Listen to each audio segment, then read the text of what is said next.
FreeMMOStation.com. What's up guys, it's Scion. I'm back at you again for FreeMMOStation. This time taking a look at Black Desert's Blader class and just giving you a good look on character customization and taking it out into the field and running around with it a little bit. Now the first thing that I noticed with the character customization basically is that they went with a heavy traditional style. So you won't see too much fantasy stuff going on with it. You won't see too much over the wall things going on with it, at least in the beginning. You never know what they're going to do in the cash shop, so that could be neither here nor there. But for now, everything looks pretty cool and traditional samurai, and I think he looks pretty good.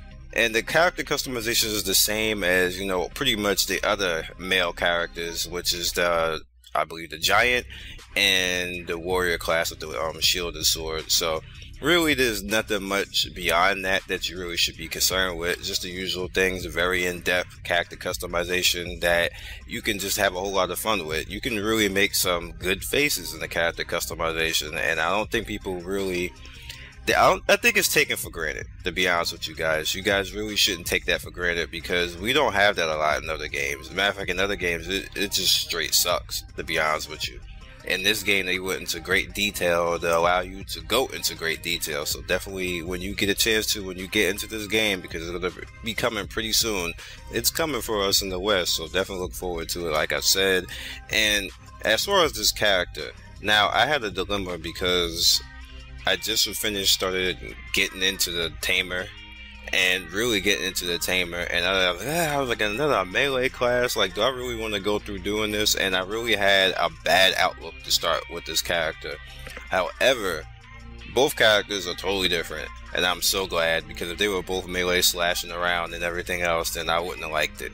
Now, to put things in perspective, the tamer is more faster and actually easier, which I guess it goes along with what they said actually. And you know, if you look in the little opening bar for the character, it always has, like, you know, difficulty and everything else like that, and it says that the tamer is easy. Now as far as the blader is harder, but the blader actually really, to me, isn't that hard. What it happens is the blader is kind of a zoner type of character. Those of you who are used to Street Fighter terminology pretty much know what I'm talking about with that. He keeps people at a distance, and everything within a range, like just a little bit, a few feet in front of him, is within like a zone, and he goes in and out of that zone, which is actually really good. And you see that there's a whole style and artistic flair that goes along with the character, and I'm really at a point where I don't know what to do now, because I have the tamer, which is like kind of quick ninja style, and blader is more of a fluid and samurai blader type of style, which both are good, both are viable, both are fun. It's just they have their own little different quirks, and I'm glad that they actually did a good job of making them two different types of melee styles, because I was really worried that they were just gonna overlap, and then it was gonna, but there's really no overlapping. They do things differently. They fight within the same style along with the game, but they do different things. Now, one of the things I like with the blader is the blader is more of a cross-up type of person.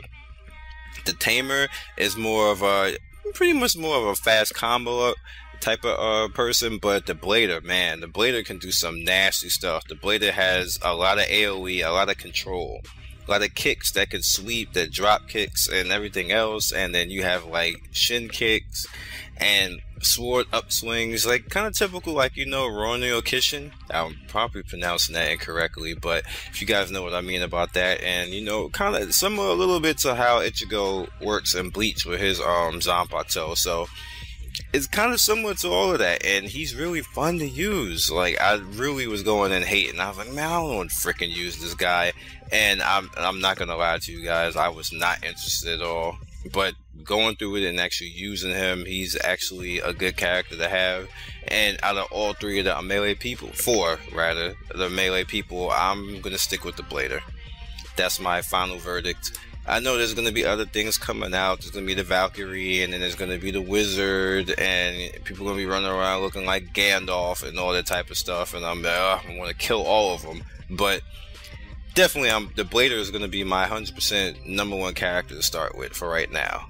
I think the thing I like the most about the Blader is his after image system. It's a little bit different than everybody else. It's a lot brighter, and I think with one of the attacks you get an after image attack, like it's like a combo attack. You see me running like a few times. I'm not sure if it's his blade doing it when he's retracting or it's the after image, because it really does look like the after image when I'm actually doing a slice, and you'll see me slide away, and while he's sliding away posing, they're still being sliced again. So yeah, he's a keeper. You guys be legendary, and I hope to see you in the next video. Peace.